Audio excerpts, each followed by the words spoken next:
Ladies and gents, welcome back to the Pitstop Podcast. Wow, it's been a minute. Start again. Ladies and gents, welcome back to the Pitstop Podcast. Today is a big day. Yep, we've got a guest of us today. It's going to be a great episode. Ladies and gentlemen, Juan Manuel Correa. Let's go. Thank you. Thank you for being here, my friend. Thank you for having me, guys. Yeah, what can I say? Happy to be here. Weird to be here after all the shit that's happened, but we'll get into that. But no, cool to have me. So you've traipsed across London in the piss and rain, I have, and it took you like twice the amount of time to get here. Yeah. So I put the effort on my side. Now the ball's on your court. It's down to us. Yeah. Oh, the pressure's on. Don't worry, we'll do a better pod than last time. We promise. Obviously, we want to start with that. Yeah. Whilst we've got you here, the first thing we want to say is that we want to apologise to you, because that was disrespectful on our behalf. We wish we knew you were going to be there that day. But since then, we've gone away and done research. I've listened to you on other pods. Your story is unbelievable. So thank you for joining us on our pod. And yeah, how's the last couple of weeks been for you? Because everything online has been nuts. Yeah, it has been busy. So since we saw each other, been around the world once. We had Australia, then Miami to see my family.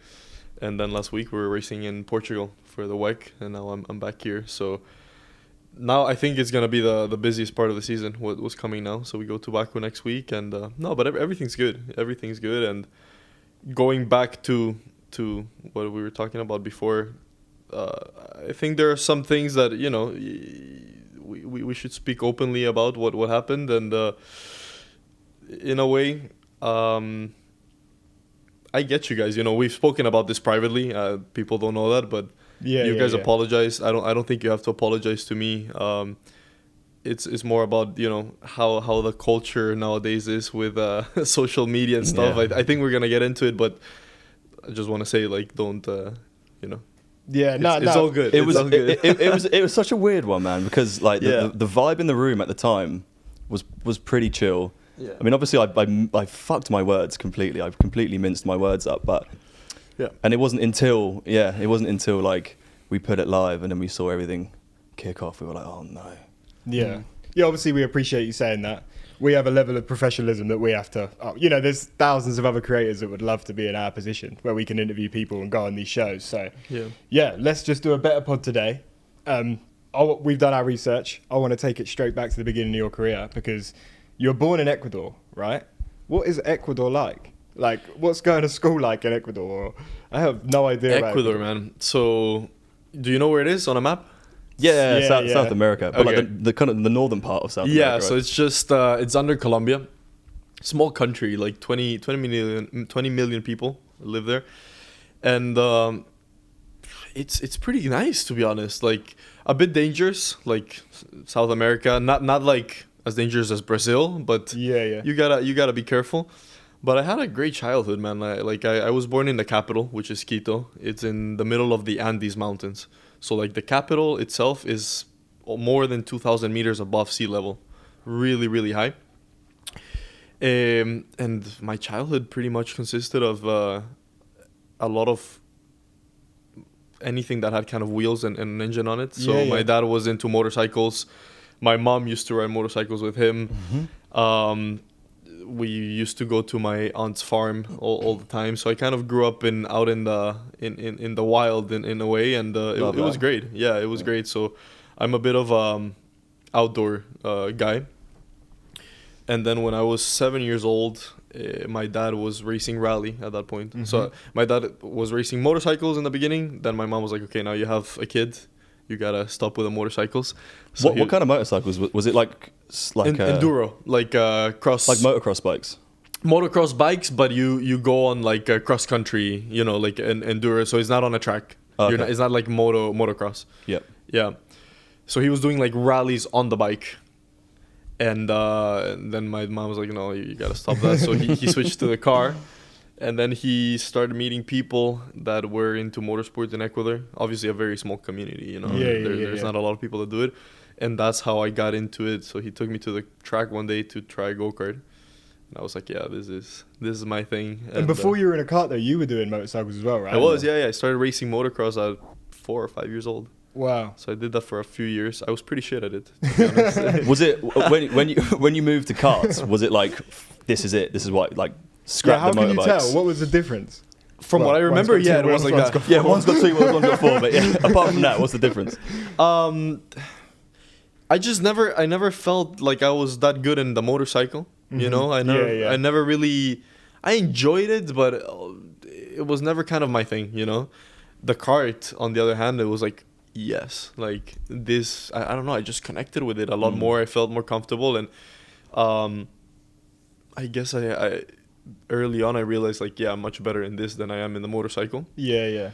And then I started just training after school kart. So I told my dad, like, I wanna try this, and it really starts off as a hobby. You know, like, okay, sure, we'll go to the track in the weekend, whatever. But I was quite persistent with it, and he got me into lessons. So I was finishing school. I think it was Tuesdays and Thursdays. After school, I would go straight to the go-kart track. Yeah. And I would spend, man, like 6-7 hours just driving around. Like After school. That's determination. What are the school hours in Ecuador? In England, it's like 9 till 3.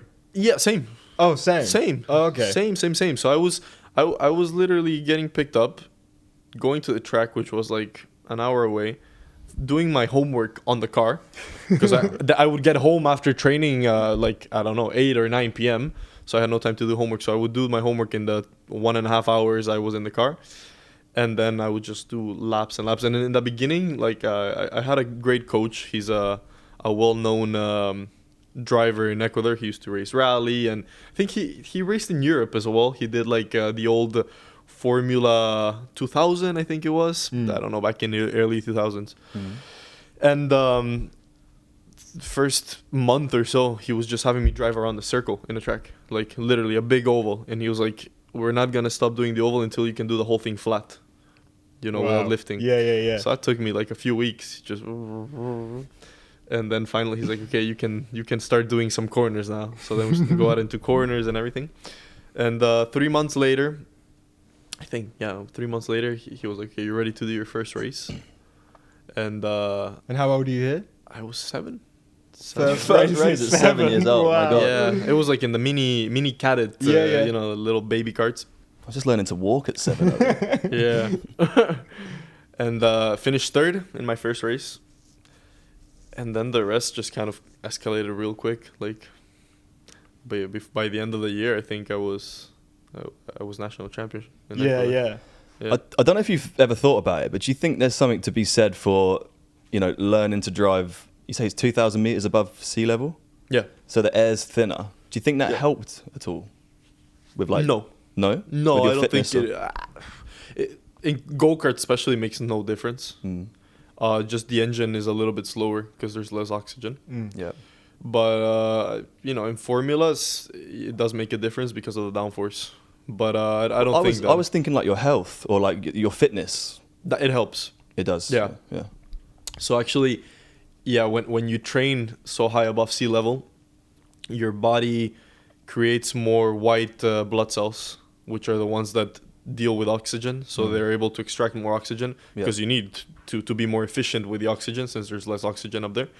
And then you go down to sea level and like your cardio capacity, you're just a fucking beast. Machine, like, yeah. So actually a lot of high level athletes train at altitude. They do like long training camps, a couple weeks, a month, and then go compete at a sea level.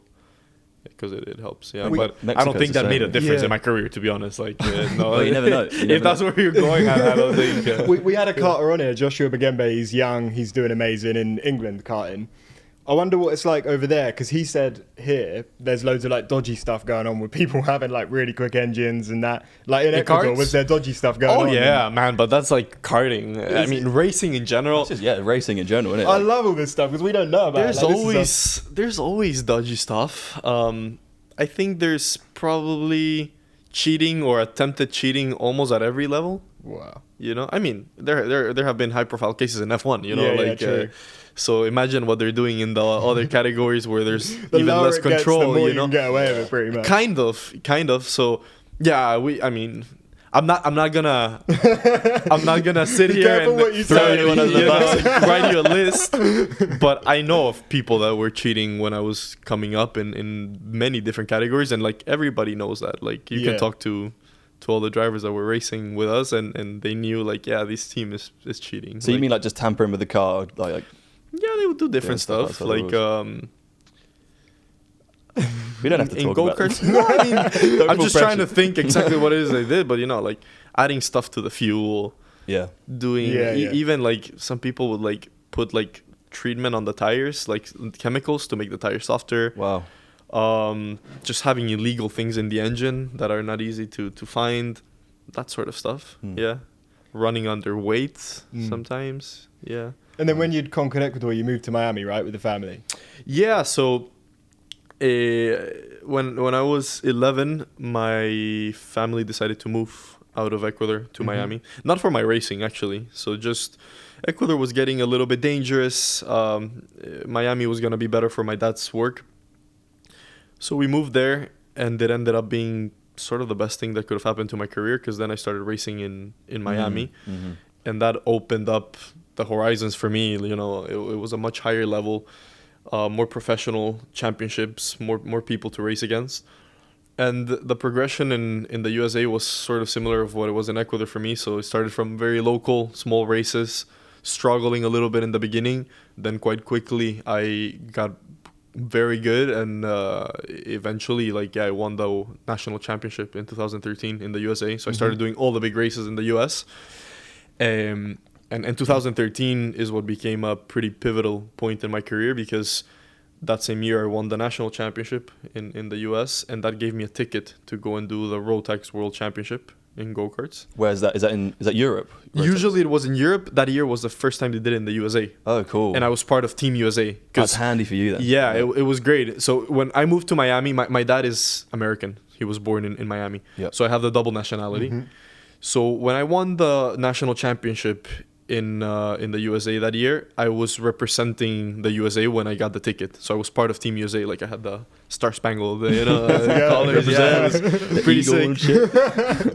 And we went to the end of the year, the World Championship, which was the first time being held in the US. It was in New Orleans. Yeah. And I ended up winning the freaking thing, like out of nowhere. I didn't expect it, like in a million years. And that's where I got the first offer to move to Europe. So that was with Lotus Formula One junior team. They had like their junior team before the F1 team collapsed. And yeah, man, it was like, okay, come race with us, but you got to move to Italy, to the karting team where we're going to put you. Is that Maranello? No, that was Bergamo. So it was a small karting team called Energy Corse. And yeah, it was like, it was all like literally, I'm making up dates, but approximately, like imagine I won the world championship October. November, I was in Italy doing a test for them, like a shootout to show if I was fast.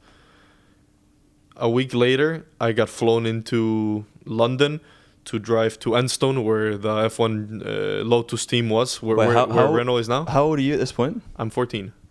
I'm 14. Again, this is like you've done so much. No, 14, 13 even. Yeah, like 13, 14. That's mad. Yeah. And so yeah, we do the test. We were supposed to. It was me and my dad. But up until that point, my dad had been with me through the whole thing. You know, he was like sort of like my manager in a way, because we didn't know. You know, we do the test, and after the test, the karting team owner, tells us like, yeah, we just got a call from Lotus. You need to fly tomorrow to London to meet them. They want to meet with you and your son. So we hopped in a plane, like without knowing, we didn't know what was happening. You know, we're like, okay, we have to go. Land here in Enstone. They sent the driver for us. We go to the factory, and they were like, yeah, we want to sign your son. Like, you have like, I think they gave us like a week or so to decide, and he has to live in Italy with the team. How long did that decision take? Was it on the spot? I mean, for me, it was there. The process was convincing my mother. Oh, okay, you know? Yeah. So you were going to go on your own? Your parents weren't going to come with you? No, you know, I have siblings. My dad's job was over there. Like, they couldn't really move for me. Do any of your siblings race or anything like that? No. No, my brother tried it when he was also 7, but he didn't like it. Are they older than you, younger than you? Younger. Yeah. So my brother's 19 right now, and my little sister's 14. Cool. Yeah. So I'm the oldest. So you're 14 years old and you've been told you're moving to Italy. Yeah. And this is the part of the story that I like, because I listened to you on the pod and you said that you turned up and the family wasn't even there for you. Yeah. They weren't even there. I could just imagine you standing at the airport with all your bags looking for a sign. Wait, what? Yeah. So my mom was like, no way you're going, like you're too young, blah, blah, blah. She's like, what kind of parents would we be? But I begged, man. I begged and cried for days. And eventually she was like, okay, like this is your dream, like you can do it. But the team had offered us that I would be staying with a family. Mm-hmm. And they had kids my age, and I would be like in a family. It's like a little exchange, a family exchange thing, sort of. Yeah, there was no exchange. It was just me going there. My parents were not receiving one of their kids. It could have been a good trade. It could have been fun. Yeah, little Italian kid running around in Ecuador.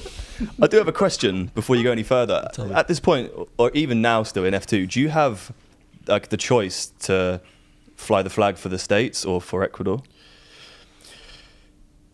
Yeah, I do. So I use both. Like in my suit, you would see like my F2 suit. I have both flags. The problem is you have to race with you can only race with one license. Mm-hmm. Like in the official standings, you can only have one flag. So I use my American one because my federation is the American one. That's where I get my license every year. Yep. But really my identity is mixed, like people are always asking me like, okay, do you feel like American or Ecuadorian? And I'm like, both, like I grew up in Ecuador until I was 10, 11. All my family lives in Ecuador, but my dad is American. He grew up most of his life and did university in Miami, and then at 11 I moved to Miami, and my career sort of really took off from Miami and the USA, representing the USA. So it's like I have really strong Ecuadorian roots. I'm Ecuadorian born. Yep. But I owe my success in my career a large part to the support I got from the US. So I really try to represent both as much as I can. Yeah. That's fair. Yeah, so it's some people don't get it. I get a lot of hate for it. Like I get a lot of Ecuadorians saying like, oh, why are you always like speaking English? And then I get a lot of Americans saying, yeah, but you were born in a different country, So it's like, what do you want me to do? Win. Like I love both. Like let me be. Come on. This is me being completely ignorant, but has there been any like F2 or F1 drivers from Ecuador before? No. So do you think if you got the chance to step into F1, would you maybe reconsider fly the flag for Ecuador? I would definitely fly the flag. Like if I made it to a podium or something, like I would want to represent it and put it up there somehow. Yeah. In terms of the license, I don't know. Like, if I have my American license and that's how I'm racing and I get signed up to F1 under an American license, like that for me doesn't really matter. What I do is more like my identity, like who do I represent? I really think I represent both. And in the US, especially Miami, have you guys been to Miami? Yeah, I've been. No, I haven't been. You've been? Yeah. So, Miami is basically like the American Latin America. Like everybody speaks Spanish. So many people are like coming from immigrant families.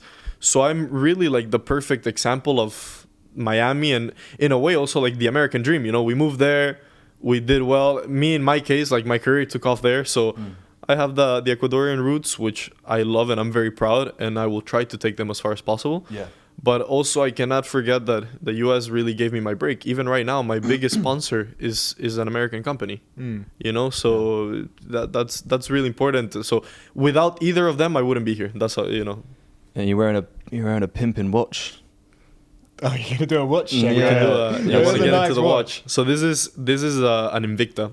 They are one of my sponsors. Incredible company. Here, I'll show it to you. You want to see mine? Let's swap. You're gonna do a watch swap. Mine's quite nice. I don't know if it's quite as nice as that, but mine's Where's alright. the camera? Look at this. No, it's too far. No, we'll do a close up later. You want to swap? Cheers. See you later. All right, mate. Thanks for tuning in, guys. Icon made of recycled material. Yeah, so it's made up of like ocean plastic. They take it from the sea and turn it into a watch. The whole thing.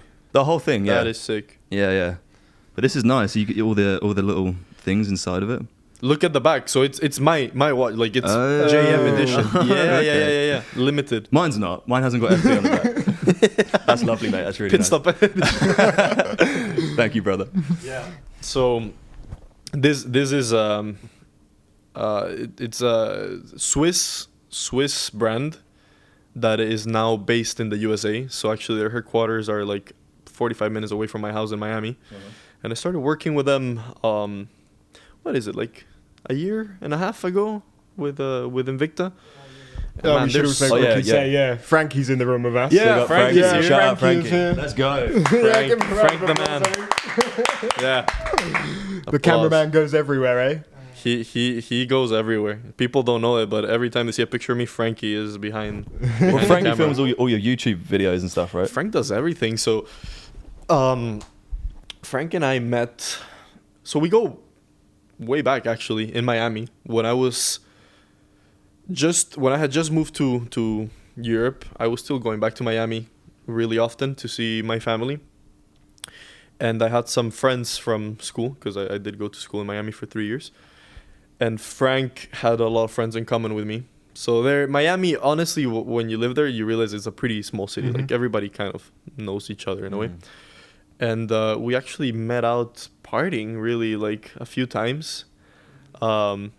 Little Frankie was always out there in the club with his shades on, you know, just discovering the clubbing world. And me too, you know, we were like 17, 18, you know. 21. 21, definitely. And that's how we met. And I didn't really like him, man. I thought he looked like an asshole. You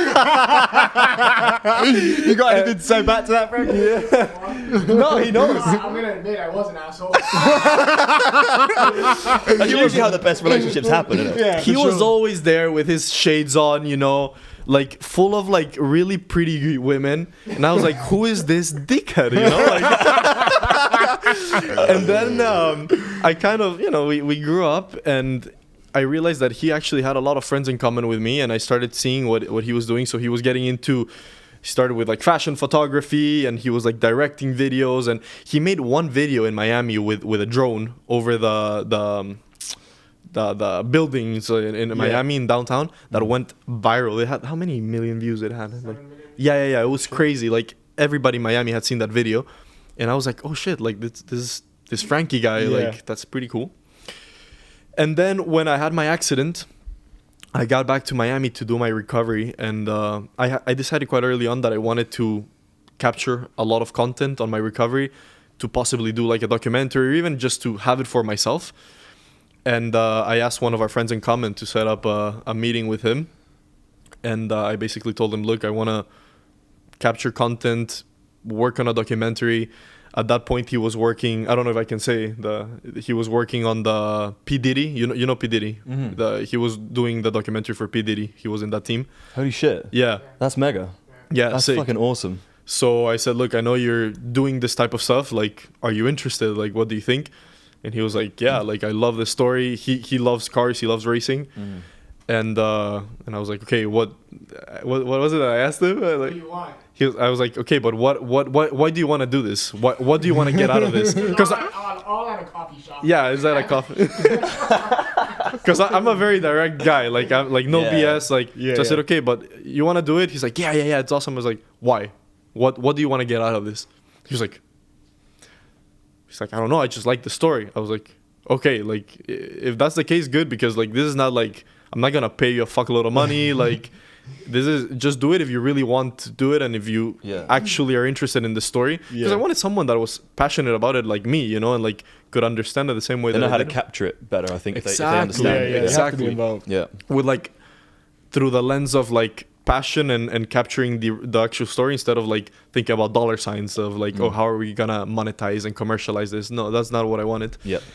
So then he was like, yeah, let's do it. And slowly he began coming to a few races when I came back to drive. And first year he came to, I don't know, 3-4 races. Second year to like 5-6 races. And now he's basically everywhere with me. I think we did the math the other day, something like 250 days together. That's cute, man. That's really cute. building a strong you relationship. guys share rooms and stuff? No, most of the time not. We share a room every time we travel. always share a We get the room. choice. We can have split up, but we like to stay You together. share a room? Yeah, sometimes share a bed. I would, but I just in the race I kind of need my space. I get kind of grumpy in races because there's a lot of pressure, a lot of things going on. So I sort of need my little space at the end of the day where I can just relax and stuff. We already spent so much time together. I think if we would share a room for the 250 nights, we would kill each other by the end of it. Beating the shit out of each other. Yeah. The other day we shared a room. We were at this hotel. We were at the Sim up in Amsterdam. And they had this suite with like 2 separate rooms, but like a shared toilet and like a little... And it was nice. It was nice, but... I think, we have to manage. Sometimes yes, sometimes no. Shared toilet sounds dangerous. The toilet. Honestly, I think I'm a pain in the ass to share a room with because I take so long to get ready. Like, I was in the shower for an hour the other day because somebody called me while I was about to hop in. So I was just talking. And then after like 45 minutes, I was like, oh shit, like Frankie's waiting for me to be done. So I just showered quickly. I'm the opposite. I'm like, 5 minutes in the shower. That's all I need. Bam, bam, bam, quick, get me out of there. Back to Italy. Sorry, yeah. I want to know what happened when you're standing there and no one's there. Could you speak Italian at the time? No, man. Like, well, how are you doing that at another country? I arrived there. That's unbelievable. Keep in mind, I'm telling you the story. This was like, I don't know, 9 years ago? Yeah, 9 years ago. So I'm trying to remember how it was, but it was sort of like I arrived there. They took me to the team headquarters. It was like this workshop. And I was kind of like waiting, like, okay, so when am I going to see the family, where I'm staying? And then they kind of like brushed it off and they were like, no, you're staying with the owner in his apartment. He had a big house. I was like, okay. And then, so my parents called me that night and they were like, where are you? And I was like, yeah, the owner's house. And they were like, where's the family? I was like, I don't know. So then they called the guy and he was like... That's not what a mum wants to hear, is it? Yeah, and they called the guy and he's like, oh yeah, the family couldn't take him. Like the mother got sick or something and they can't take him anymore. So my parents were a bit freaked out, but I was like, no, don't worry, like it's cool. But I was also freaking out a little bit. So it was me, a cat, an old cat in this house and this guy, but he was never there. He was traveling for every race in other championships as well because he owned the whole racing team. He owned Lotus? No. This was Energy. Oh, this was a karting team. Yeah. Oh, yeah, okay. That's why it was in Italy. Lovely guy, Mick Panigala. Okay. I still call him Uncle Mick. Like, amazing dude. Mick, if you're watching this, I love you. But man, that house was fucking haunted. Like, it was a big ass house. I had to buy a little bicycle to go to the grocery store to buy food because I couldn't drive. Like it was this little town. Rustic. Yeah, typically Italian. Like really Italian. Small town. And I struggled. Like the only thing that kept me afloat during that time was the racing. We were doing something like 28 races a year, plus. Maybe 40 or 50 days of testing. Oh, karting is crazy. Karting, you're like every week driving. Yeah. And that's the only thing that kept me sane. And then I would go back to this little town for a few days, learn how to do my laundry, how to cook. Would bike myself to the gym. It's a lot for a 14-year-old. It was a lot. A lot for a 14-year-old to have to do. You got to look after yourself. You got to teach yourself so many life skills. At a young age. Well, that age, you're also you're changing a lot as a human being. Like, everywhere. You're growing. Yeah, you're growing. Like, you're growing everywhere. Literally, everywhere. Some people more than others, but I think I'm not cutting it. And I know. No, I'm not gonna even. I know how important like friendships and relationships are at that age. So you're karting with all these younger lads. Do they become like your friendship groups? Not really. Initially, not really. I was. I must say I was not super friendly. Like I sort of had this mentality that, I felt like I had a chip on my shoulder when I was there because it's tough to go from the US and especially me coming from Ecuador. So already in the US, I was kind of like the outsider in the beginning. Like, who's this kid? I was fast, so everybody wanted to beat me. And then I get to Europe and it's sort of the same, like, who's this American guy? Like, he thinks he's better than us. And they also feel a bit intimidated because I was pretty good, but they don't want to get beat at home, basically. Yes. So I sort of had this chip on my shoulder where I was like, screw everyone, like I am here to destroy them. You're you know, there for like, a reason. Yeah, I am here. I'm not here to make friends. So I was a little bit of an asshole sometimes. Like I just kind of kept my distance. And I would say it took a few years until I kind of started settling in, that I relaxed, and I was like, you know what, like if I'm gonna do this and like my whole life is gonna revolve around a racetrack, I also need to like have a bit of a personal life there, you know. And I started making some friends, and I had some nice teammates. But that was like when I was in F4, really, like when I was like 16, 17. In karting, I was really pretty lonely. But it was tough. It was tough. And I spent my first year in this Italian city living in Mick's apartment. And for the second year, I told my parents, like, look, I don't think I can do this. Like, I can't stay here. I would go like months without seeing another kid my age, you know? Wow. Yeah. It was like, it was hard. So we found this boarding school in Switzerland where there were a couple drivers. One of them was Logan Sargent. Okay. So he recommended me this school. He was like, why don't you come here? Why was Logan in Switzerland? Is that because he had to be in Europe? Because he was racing in Europe as well. Yeah. Mm-hmm. I assumed he would have been living. No, he's American. Yeah, he's from the Logan States. is from Florida. He lives an hour away from me. So does everyone go pretty much on that same path over there then? Like Italy Europe. Way before F4? Pretty similar, yeah. Like we were all racing the same categories. Okay. We were living in different places depending on the team. So there were quite a lot of drivers that moved straight away to the UK because there's a lot of karting teams here. Mm-hmm. In Logan's case, he was in Switzerland because of this boarding school. So he was living there and traveling. Yuri Vips was also in the boarding school there. I don't know if you guys heard of Mauricio Baiz. No. Probably not. He was he stopped racing now, but he was another good karting driver that was in that boarding school. Mm-hmm. So I was like, okay, like this seems like a viable option, because if they're racing, they're missing school, and the school accepts that. Like that's always a big issue with schools. Like, yeah, you need them to be. Hey, I'm coming, but I'm gonna miss 150, 200 days of school. They're like, no, you can't come here. Yeah. But they were pretty flexible about it. So I went there. Was a boarding student, and that was pretty nice because it kind of gave me a personal life again. And like you said, like 15, 16, it's a pivotal moment. Like you're becoming a little adult, you're discovering girls, you're starting to party, you know. It's hair growing out of places you didn't even know existed. Like puberty is at full swing. So I think that was good for me to have that experience. Yeah. But quickly afterwards, I realized that I was just missing too much school, and like I had to kind of make a choice between, do I want to be a normal kid that, you know, is partying and going out and has no care in the world, or do I want to be a professional race car driver? And there were a lot of sacrifices that I had to make if I wanted to do the latter. So I after a year and a half, I left the school, and I decided, no, I'm gonna do online school. Okay. And I went back to Italy, this time to a different city, because I started to race Formula 4 with Prema. I moved to what's the name of the? Oh my god! Prema's Maranello, no? No. That's Ferrari. That's Ferrari. Prema is. But they're not far down the road. Or am I getting that? No, am I way off? So yeah, you're way off. Shit. Prema is almost like Italian. Yeah. Once again, I'm way off with my facts. Prema is like near Venice. Okay. Like fully east. Fully east. So you know Italy. Angelina from Prema? Of course. Angelina is the best. How do you guys know Angelina? Well, we've had like Robert on, Oscar on. Yeah. So we've met Angelina at Yeah. And Angelina, she's amazing. She's like she was literally like my best friend for the whole year I lived there. We're trying to get her on the pod, but she won't come on. We really she won't come on. She won't She'd have such good stories as well, because she's worked with everyone. She knows everyone. Yeah. I will convince her.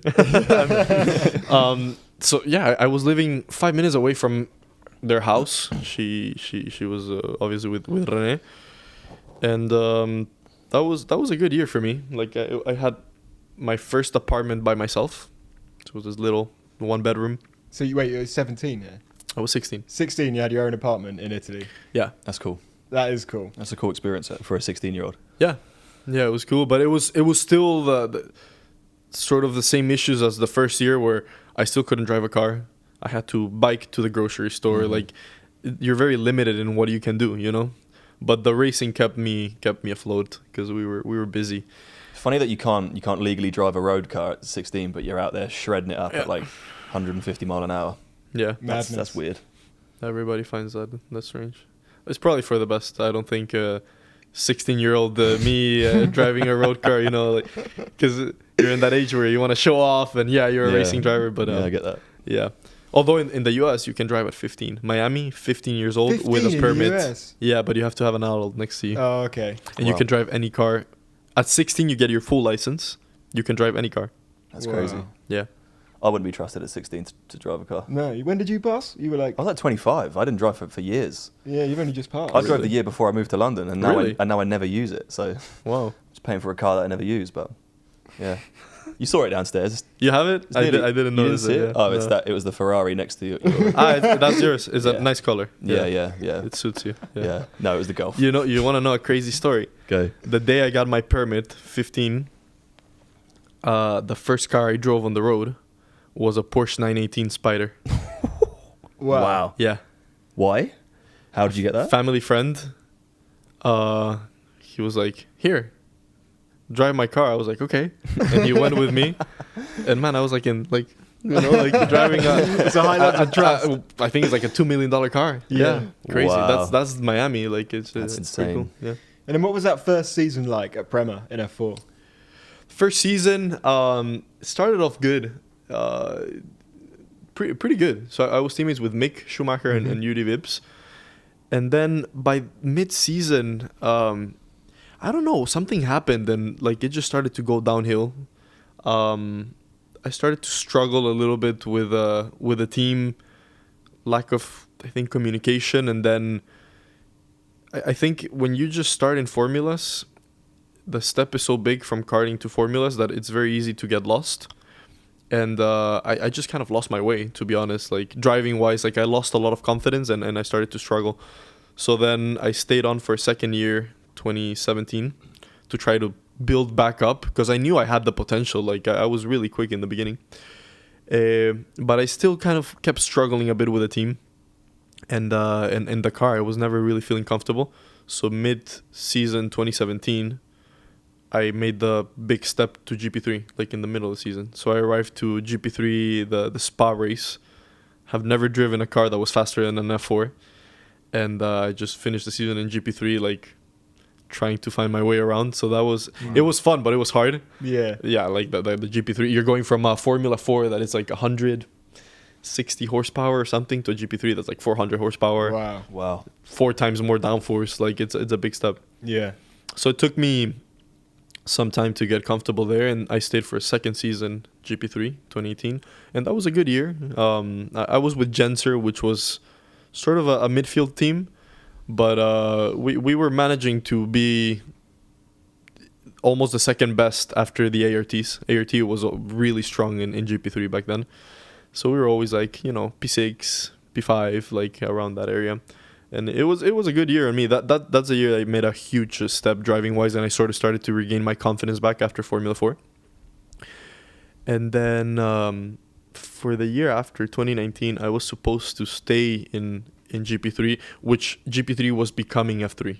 So I don't know if you guys know what happened there. So before 2019, you had GP3 was one series, F3 was a different series, different cars. GP3 was a 400 horsepower, relatively heavy car, 700 kilo, 650 kilo car. The F3 was 230 horsepower, 400 kilo car, really light, very different to drive. And F3, I would say, was a little bit more competitive as a championship, but you would have drivers going up both ladders and then they would meet in GP2. That's where it kind of merged. Got you. And then in 2019, they merged both categories, GP3 and F3, just became F3. So they took the F3 name, but they kept the GP3 type of car. Yeah. So it became a 400 horsepower, heavier car, more similar to what F2 was, Okay. And GP2 became F2. Yeah. Yeah. So they kind of standardized more, because before it was confusing, I'm doing GP3, and people were like, isn't that F3? No, it's two different categories. sort of they're at the same level in the pyramid F2 F1, but very different cars, different teams. It was a weird mix. So my plan, I went up the GP3 ladder, did 2 years there, and then my plan was to stay for a second full season when it was gonna merge into F3, the first year of the new F3. And I was supposed to have a good seat, and then like last minute they something happened, and they just pulled you out. Yeah, sort of. I mean, I just didn't have a good seat anymore. It was a stressful time for me, very stressful time.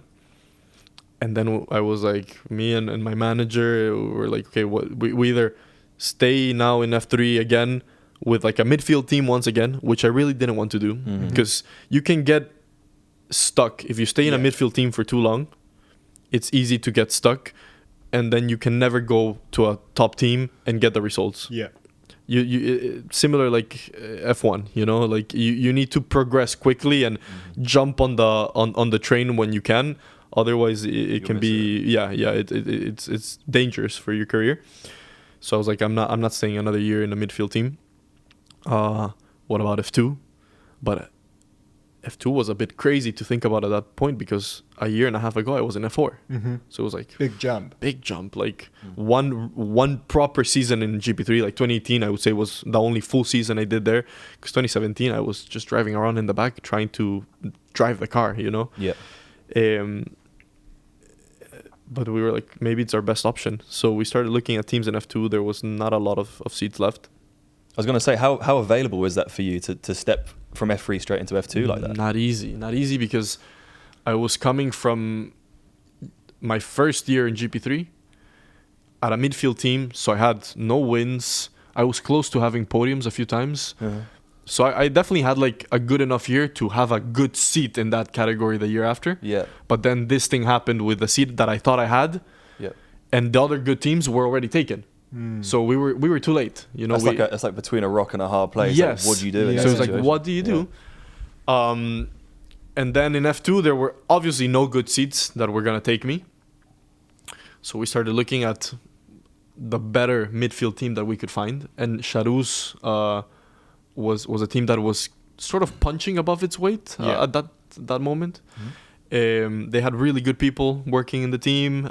They were getting better. And we managed, but they were like, no, like we're full, like we pretty much have our lineup, whatever. They said, but if you want, come to the Abu Dhabi postseason test, do a couple days with us, and we're basically gonna do an evaluation between you and the other drivers that we're considering, and honestly, whoever does best takes the seat. Yeah. So man, I was shitting myself. Yeah, there's a lot of pressure on that, isn't there? Because you lost your seat in the other place. Or I didn't know what I was gonna drive. Like so we went there, did the test. It went so well. It was good. I don't know. Well, yeah, I'll tell you. Like, I think the seat was between me and Jack Aitken. Okay, yeah. Oh, yeah, we've had Jack. You know Jack. Yeah, I love Jack. We're good friends. Yeah, great guy. But I think, like, this is not something that the team told me, but sort of you could see who they would pair on each day. So they would run us on the same, like, sort of run plan, new tires at the same time, so to kind of 2 and 2 together. Sort of. And the last day I ended up being the fastest overall, like with my new set. So I was like, okay, that's good. And I felt really, one thing that clicked with me as soon as I sat in the F2, I just felt so comfortable in the car. And it has been the same now this year. We'll get into that, but sort of the bigger, heavier, more powerful cars suit me really well to my driving style for some reason. So I sat in the F2 and I was like, I was efficient. I was quick from the beginning, and the test went well. And then 2 weeks later, we got the call, and they were like, yeah, you have the seat. And man, I breathed again. I went to party so hard that night, you have no idea. Like, I celebrated like if I had won the world championship. I swear. I was like, oh, thank God. Yeah. And then 2019 began. And before that season, like at that point, when I got the seat, I was like, I'm gonna I'm gonna dedicate like myself more than any other year. I was always super committed, but I was like, I'm really gonna go for it. When you were 14 again. Yeah, you wanted to be in the zone on your own. So motivated that year. I spent, I think, 2 months in a preseason camp up in the mountains in France. It's like a driver training center, physical training center. I was 2 months there, like the whole winter, just training my ass off. It was the fittest I had ever been. Again, and, it's up in the mountains, so you got the elevation. We had the elevation. Yeah. Must do something. I became a beast. And then the season started, and I knew it was going to be hard because I had the least experience by far out of the whole field in single seaters, period. You know, I was on my basically third year of proper single seaters. Well, there were drivers there that were like on their third and fourth year in F2. So I was like, yeah, it's going to be a challenge. And my teammate was Callum Islet, which I'm sure you guys know. Yeah. Now drives for IndyCar. With Marcus, drives with Marcus. Fast driver. Very, very fast guy. He had fought for the GP3 championship the year before, so I was racing with him against him in GP3. So he was clearly like the favorite within the team. So I knew it was gonna be tough. But actually it went well. It had its ups and downs, and I had a lot to learn. But there were always like glimpses of like really good speed and potential. We had 2 podiums through the year up until the accident. And I was one of the top rookies up until I had the crash. And actually, I was beating Callum in the championship, which I'm proud to say. So if you see this, Callum, I was keeping count. No, it was a good year. I was learning a lot and enjoying it. And then sort of everything came crashing down when the crash happened. Like everything changed. And then sort of the second part of my career in life started. Yeah. So you've already had like a roller coaster of a life. I mean, really, at a young age, you've moved country like 3 times, 4 times. Yeah. By 16 years old, and then you're not even 20 years old yet, and you're in a life-threatening crash. Yeah, I had just turned 20 that same month. And it was shocking. Like, one day you're living your life, the next day you're like in a hospital bed. Like, I know. Yeah, and like you said, it's your first season in F2, and you battled so hard to get that seat, and then on that day, out of nowhere, everything you've worked for, it's just. I can't even imagine. To be honest, I've listened to you on another pod talk about it, and that's when I was like, "Oh my god, this story's unreal." So I just couldn't believe it.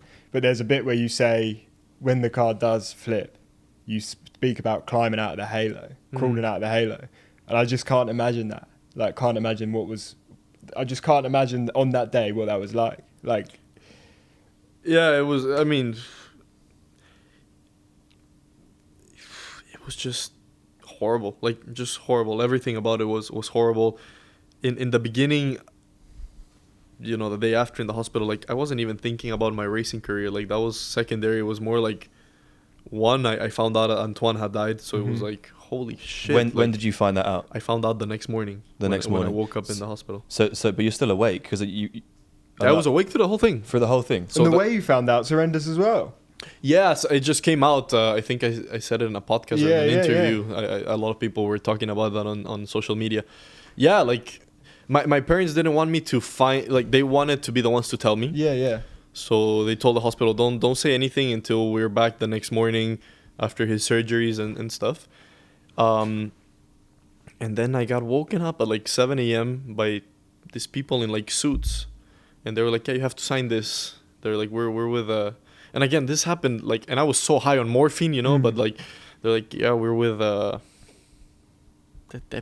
Belgian deputy, like apparently there's like a law, I think in Belgium that if there's a crash in a sporting event, like an accident in a sporting event, and there's a fatality, they must open a homicide investigation, even if there's no fault. Like, it's just like the law. Did they tell you that at the time? Yeah. So you're thinking, fuck. Yeah, but I wasn't thinking like, oh my god, like I'm gonna go to jail. I was like, no. Somebody fucking died. Like, what? Like, I didn't know. I was like, what is going on?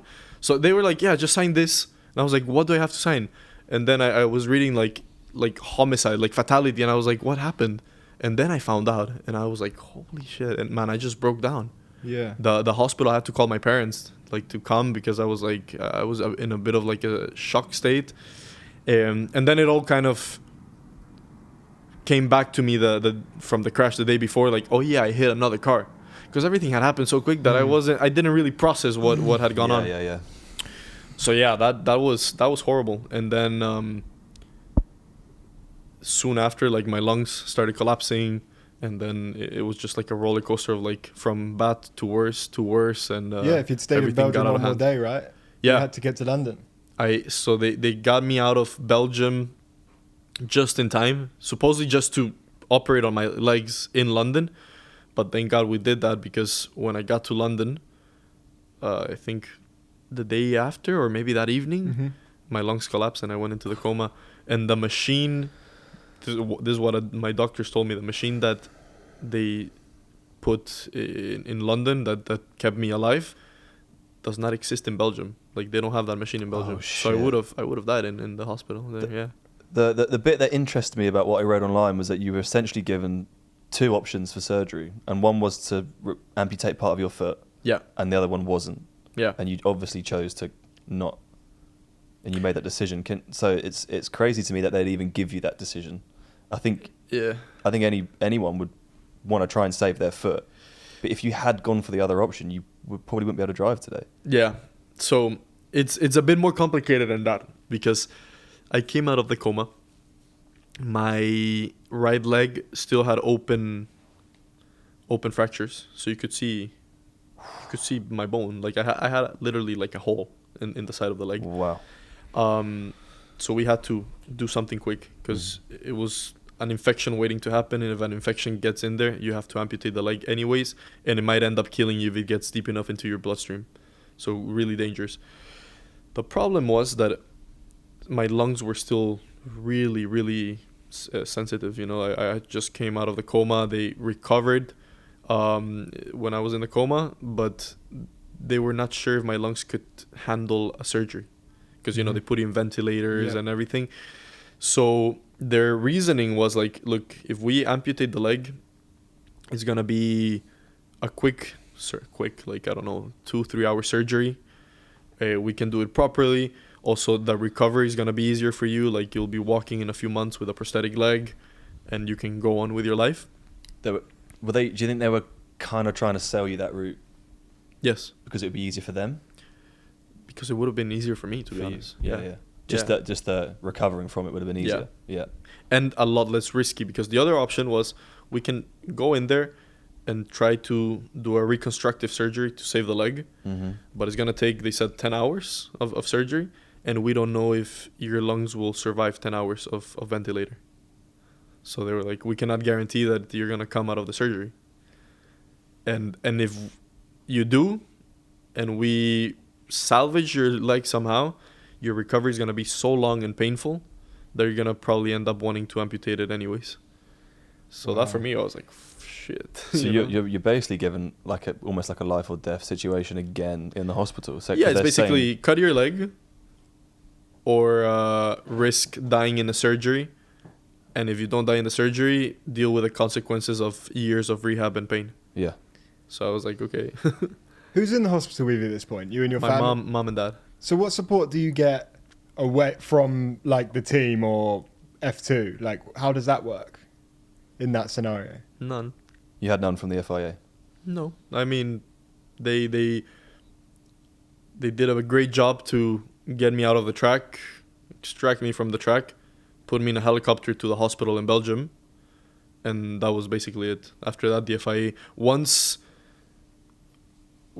you're in the hospital, the FIA is not really involved anymore. Is that different in F1, do you think?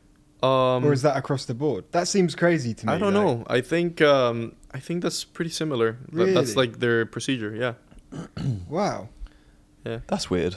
I've said that before in other interviews. Like, I try to kind of talk to the FIA and make a change, but it's not really easy. Like, they kind of, they're very adamant against sort of setting a precedent of, you know, I'm trying to be super political here, and not because things get taken out of context, and I've had to clear up a lot of my statements because people just get the we know about that. You know, figured that out. I really know. You about know, that. so nothing against them, you know, but when I talk about my personal experience, for sure I do feel like I got really lucky in many ways, where if it wasn't because my manager was friends with a doctor, a private doctor that came and saw me and told me to go to England, I would have died.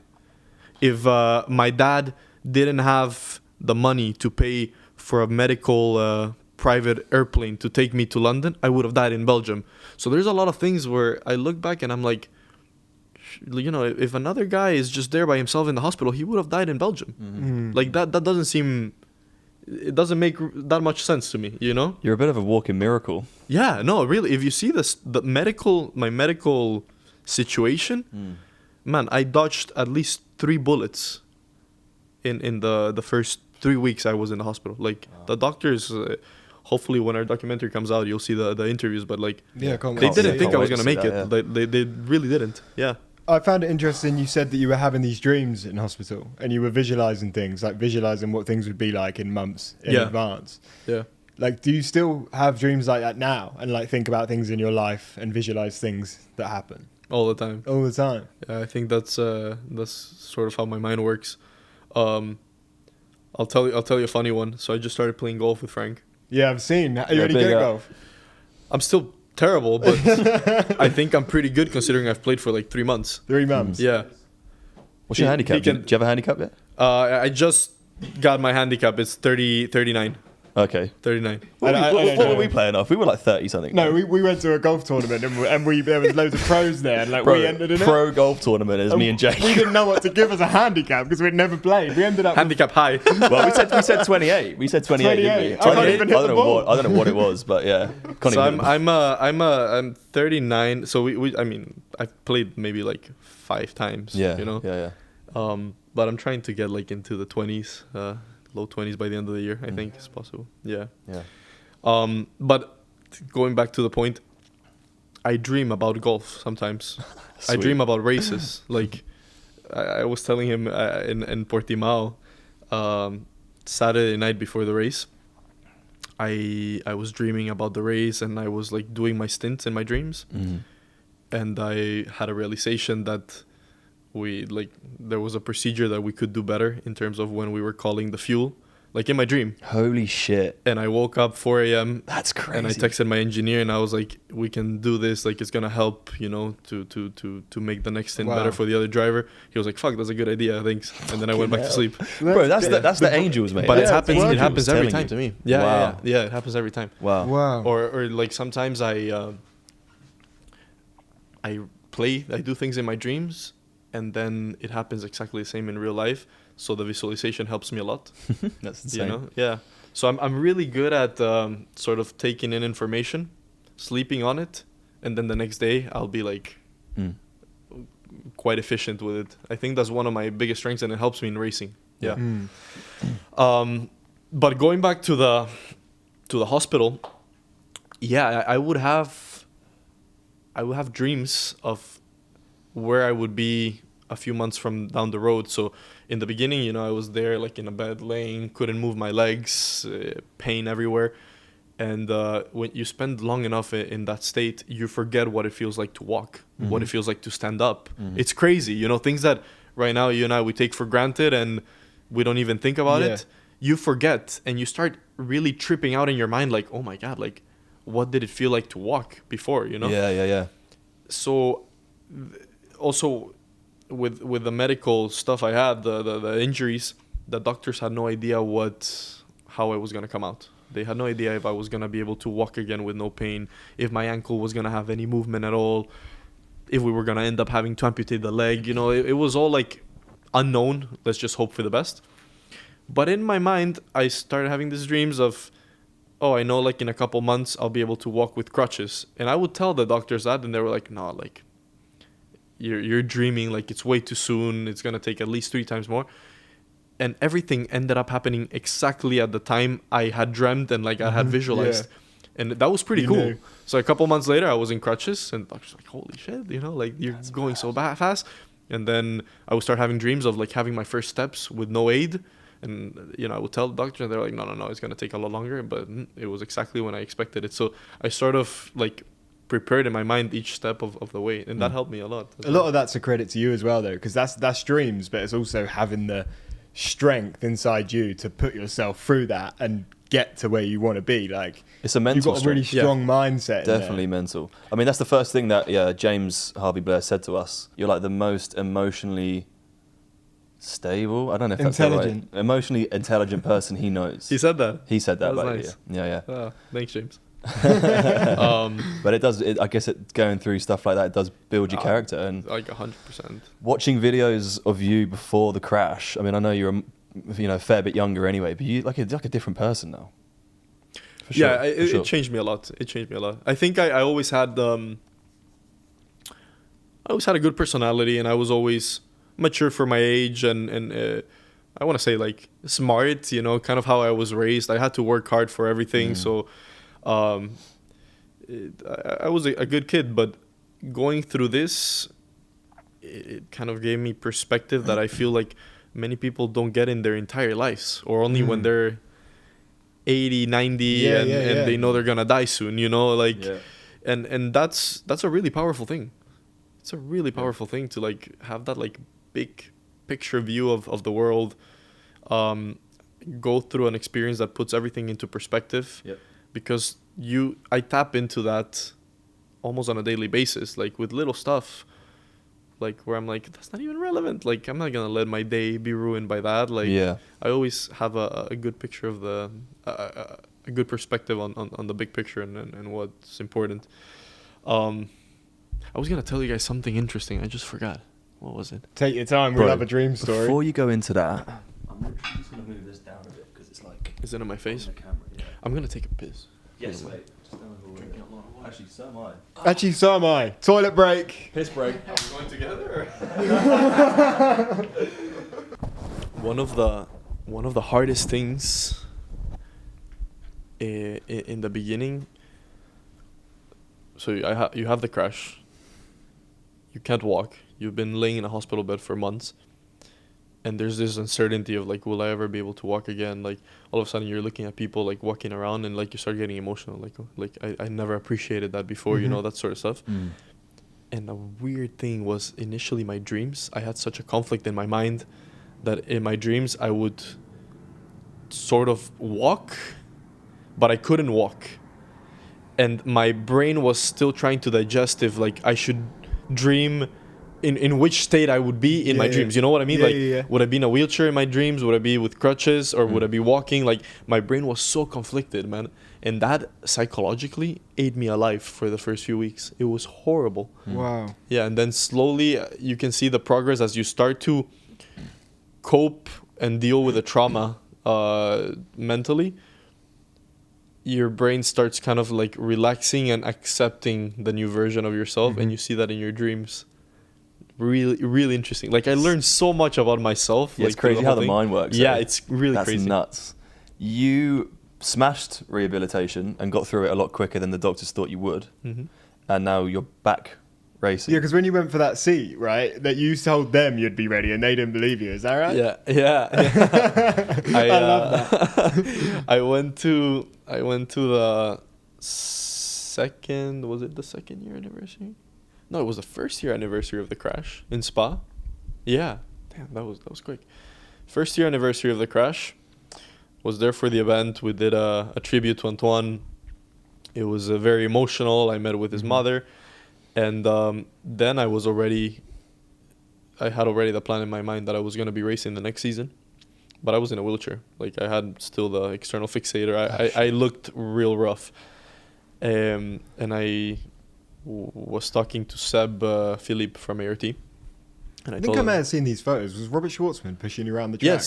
Yes. So that then you were telling people you were going to drive? Yeah, like the year after. This was like August 2020. Yeah. And I was telling them that I was going to be driving a race car February 2021.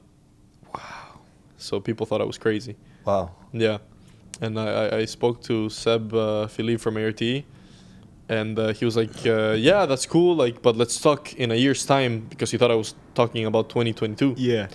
I was like, no, I'm talking about next year. 2021. And he was like, you're fucking crazy. It's like, there's no way you're going to be ready.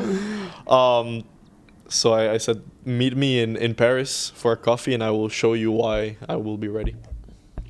So we met the week after, and I brought like all my doctor's scans and letters, and I sort of painted a very, let's say, a very optimistic picture. You gotta do what you gotta do. Yeah, you know, but I was like, I need to get it.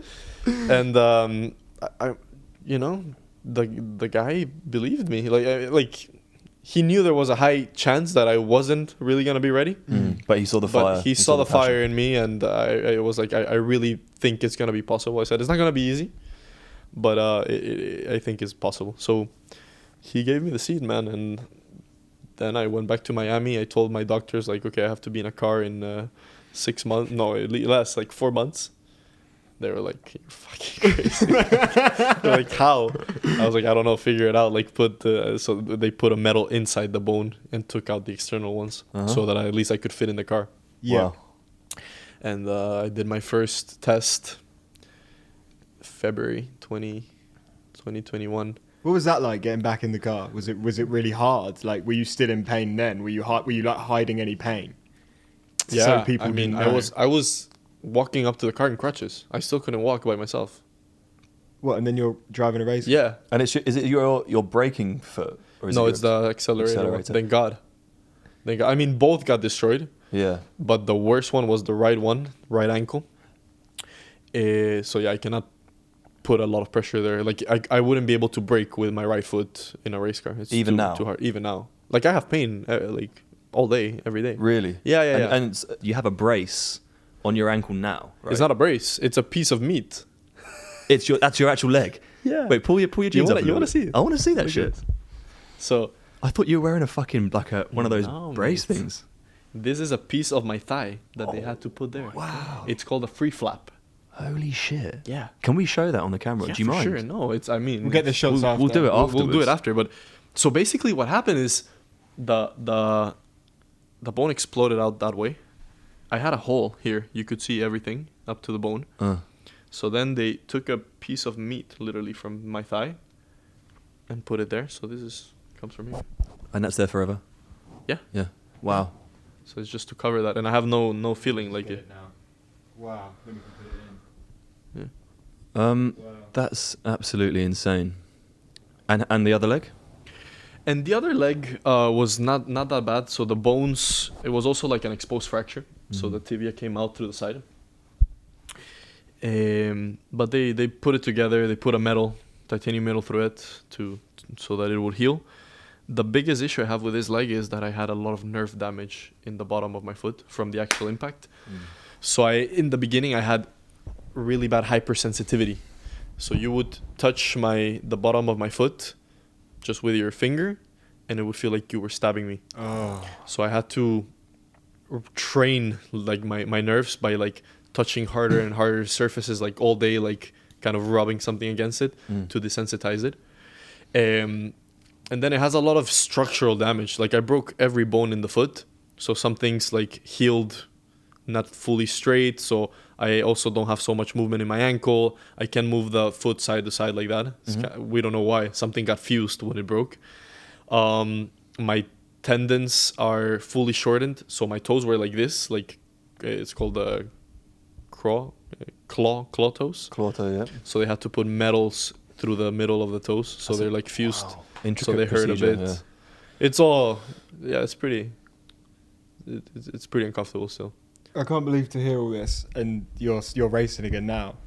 Yeah, people don't know that I'm like, people think I'm recovered. Also, like I walk normally now. I was going to say, Yeah. that's the first Well, thing, that's that you the just thing. walk like anyone else. Yeah. We would never know. We would genuinely never know, which is an amazing credit to you. Like, Yeah, it's thank you. unbelievable that you've gone through that, and here we are now. I had wouldn't good know. doctors and good rehabilitators. Yeah. And a strong mind. Yeah, a lot of And persistence. great dreams.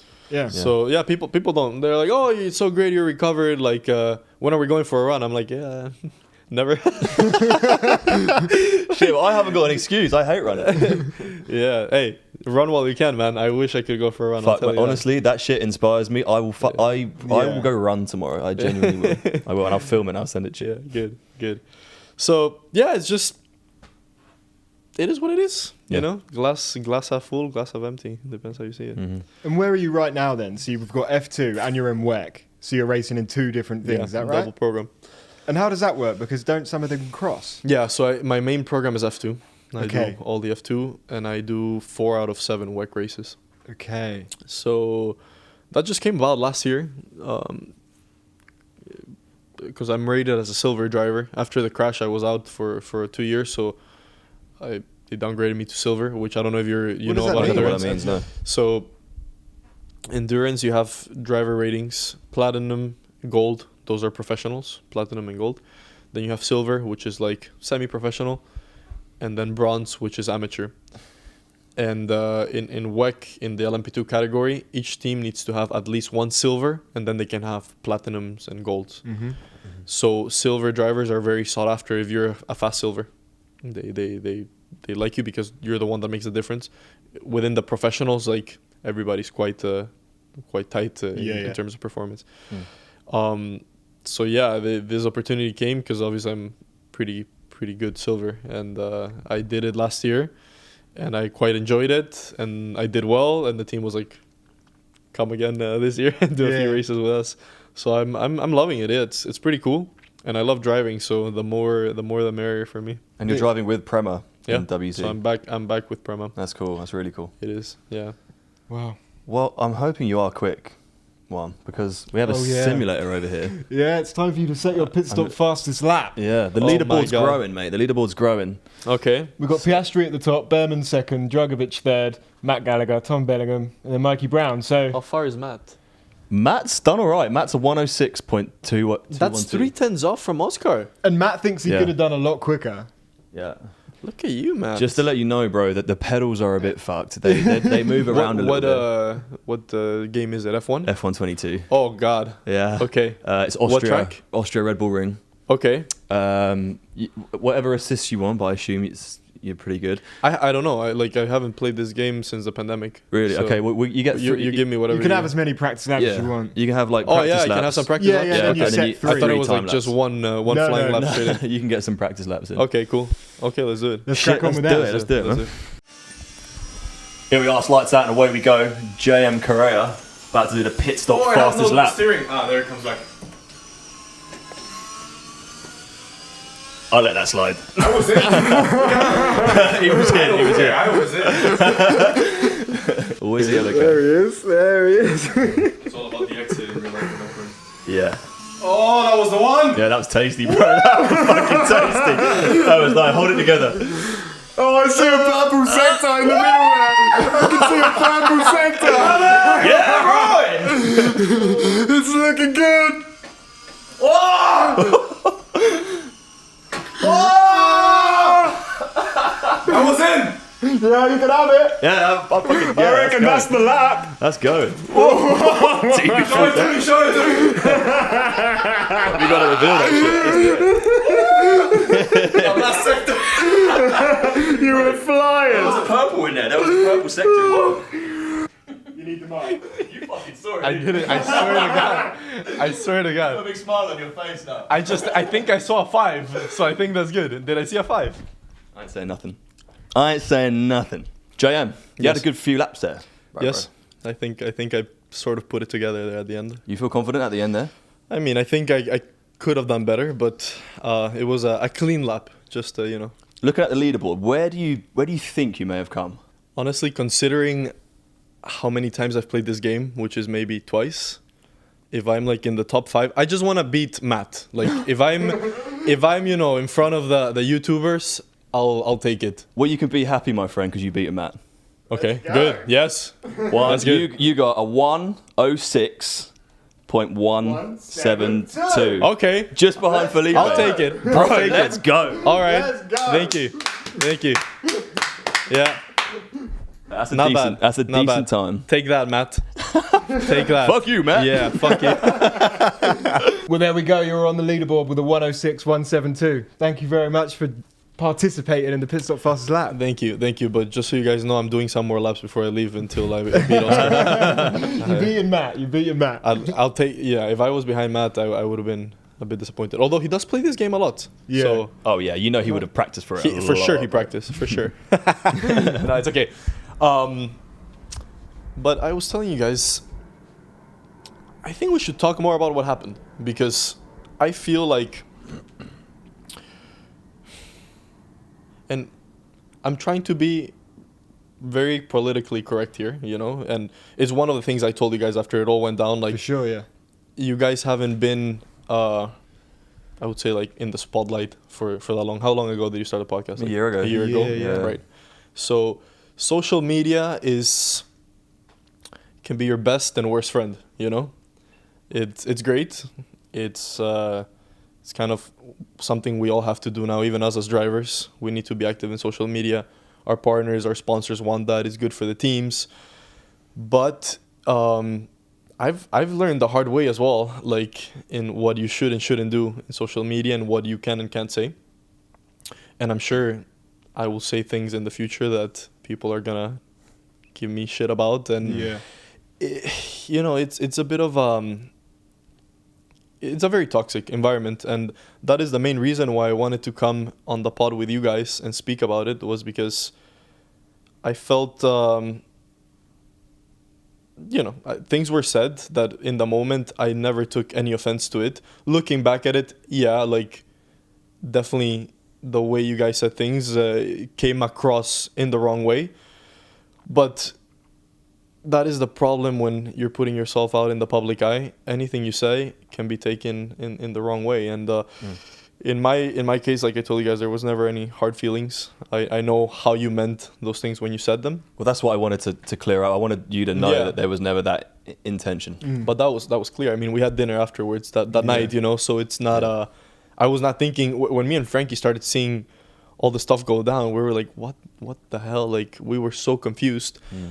Even so, like, I was there for such a short period of time as well. I didn't even check the pod. Like, the Screaming Meals guys, they sent me the podcast to approve. And I was like, I'm sure it's fine. Like, I was there for 10 minutes, you know? Yeah. And then this all started coming out. I was like, oh my God, this is crazy. So on one hand, like, in a way, I thank you to the fans that tried to defend me and you know, they thought that I was hurt by what you guys said, and they tried to make me feel better, and I really appreciate that, because I think we all just want to be good people, you know, that's fine.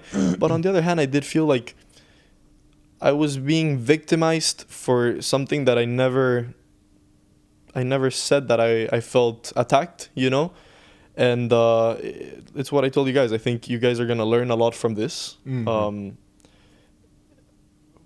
It's probably not going to be the last time you say something, you know. And the same people that maybe are defending me a week ago are going to be attacking me in 2 weeks for something else I said. Yeah. It's just important that you learn from that and kind of you're true to yourself. Yeah.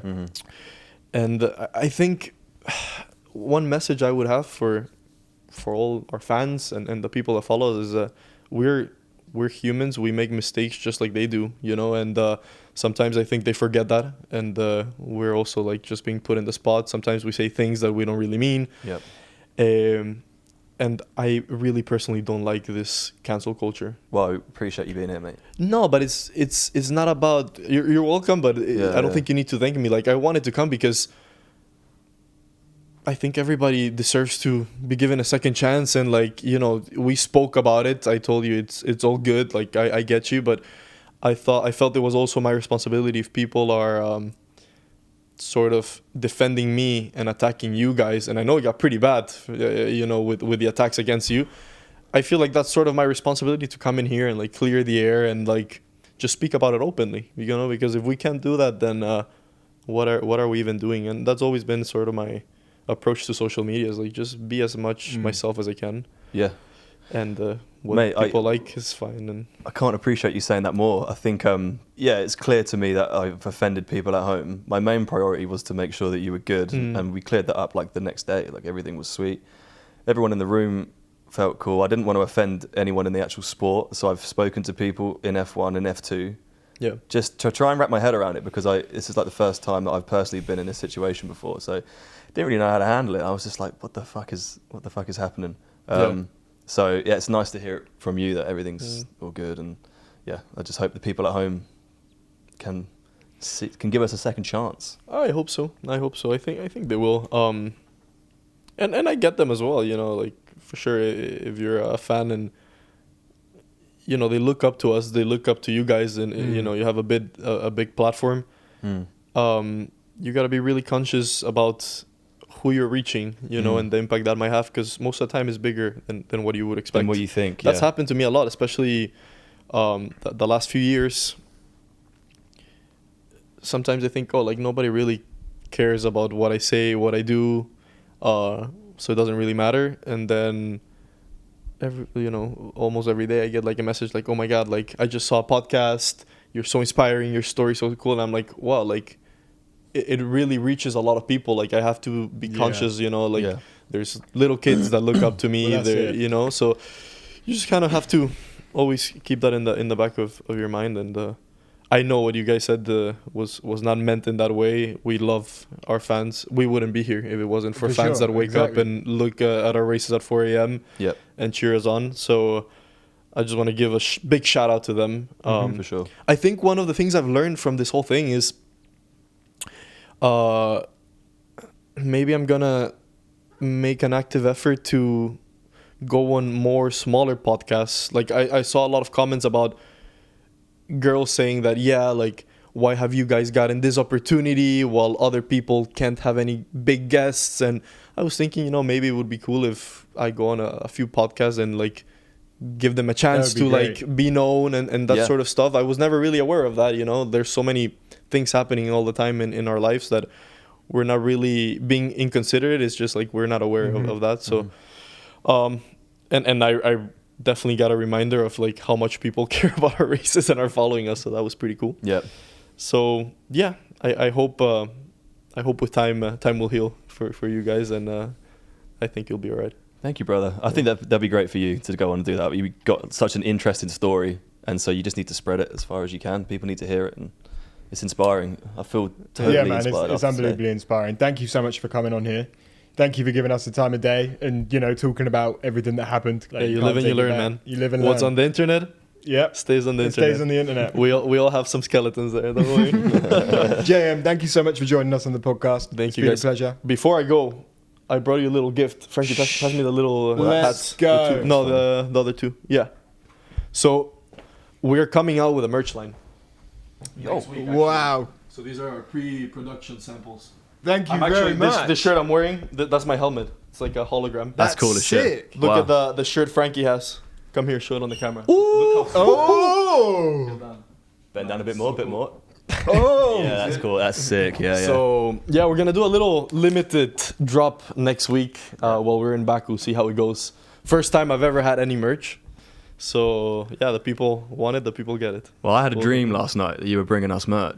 Oh, yeah? Yeah. You see? You manifested it. And it's happened so. You manifested it. We have Pitstop hoodies that we've had made. Ooh.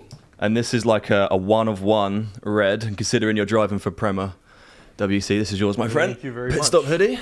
That is lovely. A nice switch up there. There we go. Yeah, so exchanging gifts. Nice. No, Frankie, I'm sorry, we haven't actually got anything for you, bro. I can maybe get you a grey one or a black one. You can borrow it once a week. Yeah. One. Thank you, guys. Hey, man. Thank you, brother. Appreciate it. Thank you so much, man. It's been great. A pleasure. Thank you, and hello to everybody watching.